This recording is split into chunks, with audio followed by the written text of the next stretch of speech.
Bismillahirrahmanirrahim. Assalamu alaikum students. How are you all? I hope you all are fine and well. Video link online class grade 7 subject science date 2nd January 2021.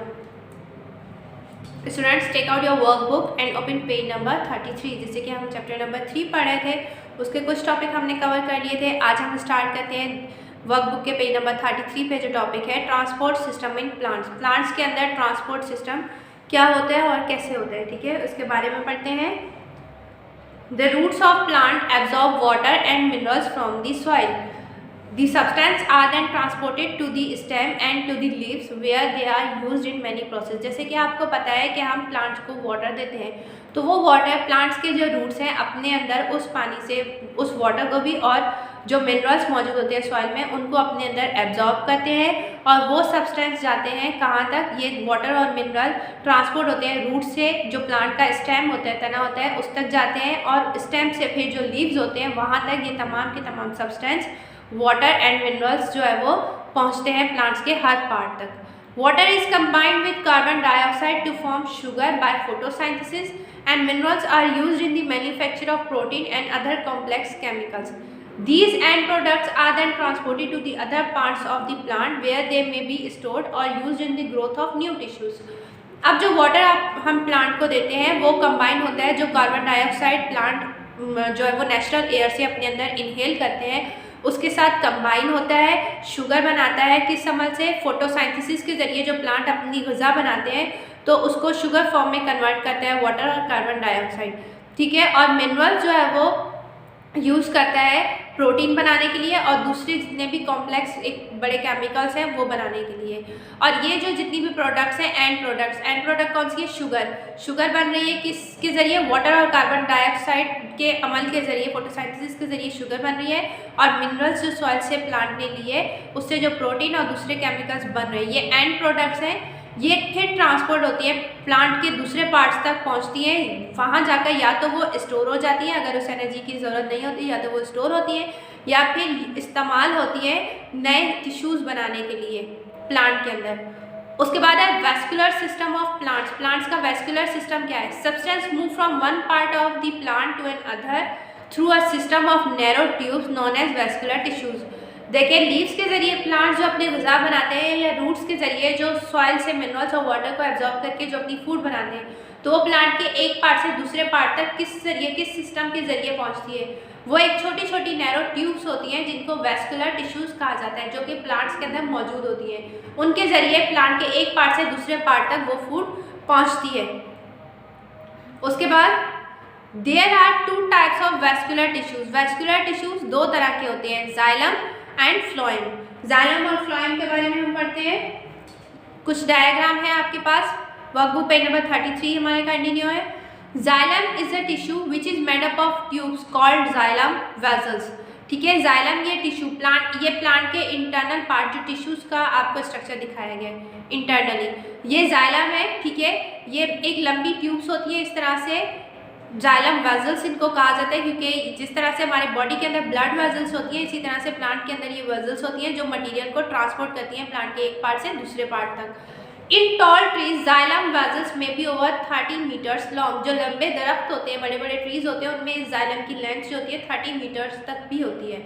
Xylem vessels form a transport system through which water and dissolved minerals move from the root through the stem into the leaves। Xylem forms the hard woody skeleton of plant। देखिए xylem का काम क्या है, जो plant के tissues में मौजूद है ये रूट्स से वाटर और मिनरल्स को जो है वो ट्रांसपोर्ट करवाती हैं कहाँ तक? प्लांट के जो है वो स्टेम तक और लीव्स तक। और ये hard woody skeleton of plant यानी कि ये प्लांट का एक सख्त जो है वो एक ढांचे का काम करती है प्लांट के अंदर, ये जाइलम वेसल्स का काम है। ये जाइलम है, उसके बाद ये फ्लोएम है, ठीक है। इसके बारे में हम पढ़ते हैं। ये जाइलम वेसल्स इस तरह की नज़र आती हैं प्लांट्स के टिश्यूज़ के अंदर अगर हम देखें माइक्रोस्कोपिकली, और फ्लोएम जो है वो इस तरह से नज़र आती है। ये आपको नेक डाइप पे नज़र नहीं आती, माइक्रोस्कोपिकली हम इनको देख सकते हैं। उसके बाद वर्कबुक पेज नंबर 33 एंड 34 पे ये हमारे टॉपिक है। Phloem is a tissue which is made up of long cells. Phloem जो हमने देखा लॉन्ग सेल्स से मिलकर लंबे सेल से बना था। Cross walls between the cells are perforated like sieve, so phloem tubes are also called sieve tubes. Sieve tubes form a transport system through which food made during photosynthesis move from the leaves to the storage areas such as root, fruit, seeds and to the growing points of a plant. Phloem का काम क्या है कि कुछ जो है वो holes होते हैं जिनको सीव्स कहा जाता है, तो इसलिए फ्लोएम की जो ट्यूब है, एक लंबी सी फ्लोएम की नाली होती है, उसको सीव ट्यूब्स भी कहा गया। सीव ट्यूब का काम क्या है कि जो है वो फूड जो लीव्स बनाते हैं फोटोसिंथेसिस के जरिए, वो फ्लोएम की जो सीव ट्यूब्स हैं वो फूड लेकर लीव्स से जितने भी स्टोरेज एरियाज हैं जैसे कि रूट्स है, फ्रूट्स है, सीड्स है, उन तक वो फूड पहुंचाती है, या फिर प्लांट्स के वो पॉइंट जहाँ से प्लांट ग्रो करता है उन पॉइंट्स तक वो फूड पहुंचती है। उसके बाद absorption of water by roots. Roots जो है पानी को किस तरह से एब्जॉर्ब करती है। Absorption of water by the roots. The absorption of soil water is done by the root hairs. Root के बाहर कुछ रूट हेयर्स मौजूद होते हैं, उनके जरिए पानी जज्ब होता है उनके अंदर, which occur in small zone a short distance behind a root tip, जो कि रूट टिप के ऊपर मौजूद होते हैं। Each root hair is only a part of a cell. एक सेल का एक सिर्फ पार्ट होता है हर रूट हेयर, जो कि रूट टिप पे मौजूद होते हैं। However the vast number of root hairs brings about a very large increase in the absorbing area of the root. तो रूट टिप के ऊपर जो बहुत सारे जो है वो रूट हेयर्स मौजूद होते हैं, वो बहुत ज़्यादा जो है वो एरिया होता है जहाँ से वो पानी को अपने अंदर एब्जॉर्ब कर लेते हैं। सी पेज नंबर 34, यही हमारा टॉपिक कंटिन्यू है। Water which is absorbed by the root hair passes from cell to cell until it reaches the xylem vessels in the center of the root. In plants, water is mainly transported through the xylem vessels, which are arranged to form long columns which are continuous from the roots to the top of the plant. अब देखें root hairs का काम क्या है। Water जो कि root hairs अपने अंदर एब्जॉर्ब करते हैं, वो एक सेल से दूसरे सेल तक, प्लांट के सेल तक पास होता है और फिर वो जाइलम वेसल्स जिसका हमने अभी पढ़ा है पहले, उनके अंदर पहुंचता है वो वाटर जो कि रूट के सेंटर में मौजूद होती है। और प्लांट्स के अंदर वाटर जो है वो ट्रांसपोर्ट होता है जाइलम वेसल्स से लेकर, जो कि अरेंज होती है एक कॉलम्स की सूरत में, which are continuous from the roots to the top of. वो जाइलम वेसल से वो पानी ट्रांसपोर्ट होता रहता है और प्लांट के टॉप पार्ट तक, लीव्स तक पहुंचता है। Flow of water through plants. Plant से वाटर का फ्लो किस तरह से होता है। Water flows in a continuous stream through a plant. It enters through the roots and close up the xylem vessel of the root and stem of the leaves. It diffuses out of stomata. Stomata are mainly found on the lower surface of leaves. Evaporation of water from the leaves is the main force which moves water through a plant. This evaporation of water from the leaves is called transpiration. अब इसको समझते हैं। Water जो flow करता है, पानी किस तरह से एवोपरेट होता है। वाटर जो है वो कंटिन्यूसली जो है वो प्लांट से एवोपरेट होता रहता है। ये एंटर होता है रूट से और जाता है जाइलम वेसल्स से, जैसे कि हम पहले अभी पढ़कर आए हैं, जो कि रूट्स के अंदर मौजूद होती है जाइलम वेसल्स, जाइलम नालियाँ, वेसल्स को नालियाँ कहा जाता है, जैसे ब्लड वेसल्स होती हैं। और जो लीव्स स्टेम तक जाता है उन जाइलम वेसल्स के जरिए और लीव्स तक पहुंचता है। और फिर जो लीव्स के लेफ्ट साइड पे, लोअर साइड पे जो स्टोमेटा मौजूद होता है, उससे वो वाटर एवोपरेट करता है। स्टोमेटा कहाँ पे मौजूद है। लीव्स के लोअर साइड, निचले हिस्से पे। एवोपरेशन जो होती है वाटर की लीव्स से, वो ज़रूरी है। प्लांट्स से जो है वो पानी को मूव करवाती है। एवोपरेट पानी जो है वो ज़रूरी होती है एवोपरेशन। ये एवोपरेशन जो कि वाटर की पानी से होती है, उस अमल को, इस पूरे अमल को क्या कहा जाता है। ट्रांसपायरेशन कहा जाता है। Page number, workbook page number 34। Flow of water through plants. Plant से किस तरह वाटर फ्लो करता है। जैसे देखिए यहाँ पर आपके ट्रांसपायरेशन स्ट्रीम बनी हुई है, एक डायग्राम के जरिए आपको समझाया गया है, पहले पढ़ लेते हैं। Factor on which the rate of transpiration depends. Wind, the rate of transpiration is faster as the water vapour is blown away while passing out of the leaves. हवा के दौरान जो है वो ट्रांसपायरेशन का अमल बढ़ जाता है, क्योंकि वाटर वेपर जो है वो उड़ते हैं और लीव से पास करते हैं, जैसे कि प्लांट्स के रूट से स्टेम तक, स्टेम से फिर लीव्स से जो है वो तेजी से फ्लो करते हैं। टेम्परेचर, जो दर्जा आ रहा था, on warm day water evaporates faster. गर्म दिनों में पानी जो है वो तेजी से जो है वो एवोपरेट होता है प्लांट से। ह्यूमिडिटी, नमी जो होती है, on a rainy day the evaporation of water from the leaves is slower. बारिश के दिनों में, बारिश की सूरत में जो है वो वाटर की एवोपरेशन लीव से वो स्लो हो जाती है, कम हो जाती है। टाइम ऑफ डे, दिन के वक्त जो है stomata open during the day time, दिन के वक्त स्टोमेटा जो है वो लीव्स के जो लेफ्ट साइड पे मौजूद होते हैं वो ओपन होते हैं and usually close at night, और रात के वक्त बंद हो जाते हैं। ये देखिए आपके पास यहाँ पर मौजूद है रूट्स, रूट से वाटर जो है ये osmosis, water enters the root hairs by osmosis. Osmosis क्या है कि एक्सटर्नल जो चीज़ें हैं वो रूट के जो है वो सेल से अंदर जा रही हैं सेल मेम्ब्रेन के थ्रू, रूट से फिर वो जा रहा है वाटर ये स्टेम के अंदर। The transpiration stream pulls water up the stem, तो उस ट्रांसपायरेशन के जरिए वाटर जो है वो रूट से हेयर स्टेम तक जा रहा है, स्टेम से वो वाटर ये लीफ पार्ट है।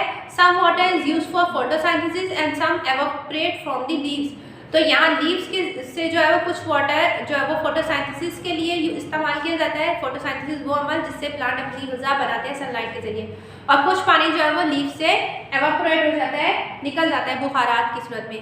सी वर्कबुक पेज नंबर 35 पे हम देखेंगे transport of food in plants. अब जो ग़िज़ा है फूड वो प्लांट्स के अंदर किस तरह ट्रांसपोर्ट होती है। Food substance are manufactured by the leaves transported from there to other areas of phloem tissues. Food जो बनती है वो लीव्स के जरिए बनती है और ट्रांसपोर्ट होती है फ्लोएम वेजल्स, फ्लोएम जो टिश्यूज होते हैं प्लांट्स के अंदर उनसे ट्रांसपोर्ट होती है और प्लांट के दूसरे पार्ट तक पहुंचती है। अब जो भी फूड प्लांट बना रहे हैं फोटोसिंथेसिस के जरिए, the transport of sugar and other manufacture food substances from the leaves to storage areas and growing parts is called translocation. वो फूड जो लीव्स फोटोसिंथेसिस के जरिए बनाते हैं और वो फिर जो है वो कन्वर्ट होती है शुगर में और फिर दूसरे फूड सब्सटेंसेस में, और फिर लीव से वो स्टोरेज एरिया तक जो ट्रांसपोर्ट होती हैं उस ग्रोइंग पार्ट्स तक, उस अमल को कहा जाता है ट्रांसलोकेशन। जैसे कि glucose for example move from the leave, glucose बना, ठीक है, मेड बाय फोटोसिंथेसिस के अमल के जरिए जो है वो ग्लूकोज बना, move from the leaves where it is made during photosynthesis, जो कि फोटोसिंथेसिस के अमल से बना, upward through the phloem tubes in the stem to the developing leaves, flowers and fruits. It also move downwards into the growing root tips. अब देखिए यहाँ पर बर्ड मौजूद है फ्लावर की, यहाँ पर ये जो है वो स्टेम मौजूद है, ये लीव्स है। Water and minerals from the soil, ठीक है, जो वाटर और मिनरल सॉइल के से थे वो जाइलम वेसल के जरिए ये लीव्स तक पहुँचे। यहाँ से जो फोटोसिंथेसिस के जरिए ग्लूकोज बना वो लीव्स से जो है वो आएगा स्टेम में उसके बाद जो है वो रूट्स तक भी जाएगा और दूसरे ग्रोइंग एरियाज जैसे कि हमने पढ़े थे अभी यहाँ पर लीव्स, फ्लावर्स एंड फ्रूट्स तक भी वो ग़िज़ा पहुँचेगी, वो ग्लूकोज पहुँच जाएगा, ठीक है। तो इस तरह से फूड की ट्रांसपोर्ट होती है प्लांट्स के अंदर। यहाँ पर जैसे कि आप देखें रूट्स में soil, water and minerals taken up by roots. Soil, water और मिनरल्स को रूट्स अपने अंदर लेती हैं और जाइलम वेसल्स के जरिए प्लांट के दूसरे पार्ट तक पहुँचाती है, और जो फूड बनता है फोटोसिंथेसिस के जरिए वो लीव से जाता है और प्लांट्स के दूसरे पार्ट तक पहुँचता है। अब पढ़ते हैं कि प्लांट्स के अंदर गैसेस का एक्सचेंज कैसे होता है। जैसे कि हमें पता है कार्बन डाइऑक्साइड प्लांट्स इनहेल करते हैं और ऑक्सीजन को एक्सहेल करते हैं। अल्टरनेटली ह्यूमन बींग्स जो है वो ऑक्सीजन इनहेल करते हैं और कार्बन डाइऑक्साइड को एक्सहेल करते हैं। All plants breathe throughout day and night, तमाम जितने भी प्लांट्स हैं वो दिन रात सांस लेते रहते हैं। They take in oxygen and give out carbon dioxide. Plants जो है वो कार्बन डाइऑक्साइड को लेते हैं और ऑक्सीजन को रिलीज करते हैं। During the daytime, however, the carbon dioxide produced by green plants as a result of respiration is immediately used up for photosynthesis. दिन के वक्त जो है वो कार्बन डाइऑक्साइड जो प्रोड्यूस होती है ग्रीन प्लांट्स के अंदर, वो जो सांस लेते हैं उसके जरिए प्लांट्स, क्योंकि कार्बन डाइऑक्साइड को इनहेल करते हैं और ऑक्सीजन को एक्सहेल करते हैं, ठीक है। तो दिन के वक्त ग्रीन प्लांट्स उस कार्बन डाइऑक्साइड को यूज करते हैं फोटोसिंथेसिस के लिए। Hence respiration may not be noticeable, ठीक है। यहाँ पर भी जो है वो रेस्पिरेशन का अमल ये प्लांट्स का चलता रहता है, वो कार्बन डाइऑक्साइड को फोटोसिंथेसिस के लिए दिन के वक्त इस्तेमाल करते हैं। Atmospheric air enters the leaves of green plants through the stomata that usually occur abundantly on the lower surface of the most leaves. When the stomata are open, air passes through them and enters the intercellular space of the leaf, all of which are connected with one another. The oxygen of this air then diffuses into the cells of the leaf and is used for transpiration. Carbohydrates and other minerals are oxidized and broken down to carbon dioxide and water. Energy is released. अब यहाँ देखें कि हवा जो enter होती है फिजा की जितने भी एटमॉस्फेयर में जो हवा मौजूद है वो ग्रीन प्लांट्स के लीव में एंटर होती है स्टोमेटा के जरिए, और वो स्टोमेटा कहाँ मौजूद होता है? लीव्स के लोअर साइड पे। जब स्टोमेटा ओपन होता है एयर उनके अंदर पास होती है, और जो इंटरसेल्युलर जो सेल्स का स्पेस होता है लीव्स के वहाँ पर एंटर होती है, और वो एक दूसरे के साथ क्या है तमाम सेल्स कनेक्ट होते हैं। तो उनमें क्या है ऑक्सीजन जो है वो diffuses into the cell of the leaf, जो ऑक्सीजन है वो लीव्स के सेल में जाती है एंड यूज फॉर रेस्पिरेशन, सांस लेने में मदद देती है। Carbon dioxide and other minerals, और दूसरे कार्बन डाइऑक्साइड और दूसरे जितने कार्बोहाइड्रेट और दूसरे जितने भी मिनरल्स हैं वो ऑक्सीडाइज होते हैं, उनकी केमिकल रिएक्शन होती है और वो टूटते हैं कार्बन डाइऑक्साइड में और वाटर में, और फिर एनर्जी जो है वो रिलीज होती है इस अमल से। कार्बोहाइड्रेट्स और मिनरल जब ऑक्सीडाइज होते हैं केमिकल रिएक्शन के जरिए तो कार्बन डाइऑक्साइड और वाटर जो है वो बनते हैं और एनर्जी रिलीज होती है। उसके बाद page number 35 and 36, the carbon dioxide so form diffuses from the leaf cells into the intercellular space. Carbon dioxide leaf से इंटर सेल्स के स्पेस में जाती है and finally escapes through the stomata into the surrounding air, और वो stomata के जरिए पूरी हवा में चली जाती है। A portion of it may be retain in the cells and use for photosynthesis. Carbon dioxide जो डिफ्यूज हुई लीव्स के सेल्स के अंदर, ठीक है, इंट्रासेलुलर स्पेस जो सेल्स का स्पेस होता है, और जो है वो स्टोमेटा के जरिए जो है वो बाहर निकलती है सराउंडिंग एयर में। A portion of it may be retain in the cell and use for photosynthesis, और फिर वो जो है वो फोटोसिंथेसिस के लिए वो कार्बन डाइऑक्साइड को इस्तेमाल किया जाता है। अब पढ़ते हैं ट्रांसपायरेशन की अहमियत क्या है, इंपॉर्टेंस क्या है। The transpiration stream is important. Transpiration क्यों जरूरी है? It carries water and minerals from the soil to the leaves. जितने भी वाटर मिनरल्स हैं वो जमीन से, सॉइल से, मिट्टी से लेकर लीव्स तक पहुंचाती है। It keeps the cell turgid firm so that they can support the plant. इससे जो सेल्स होते हैं वो फिल्म होते हैं और इस वजह से वो प्लांट को सपोर्ट देते हैं। The evaporation of water from the leaves keep them cool into hot weather, और पानी की जो एवापोरेशन होती है, पानी के बुखारात जो प्लांट से निकलते हैं लीव से, वो उनको जो हॉट पैदा होता है, गर्म एक मौसम होता है, उसमें उनको कूल रखते हैं प्लांट्स को। आई होप कि आपको आज का लेक्चर समझ आया होगा। Kindly submit your work assignment on Saturday 9 January 2021। Thank you. Allah.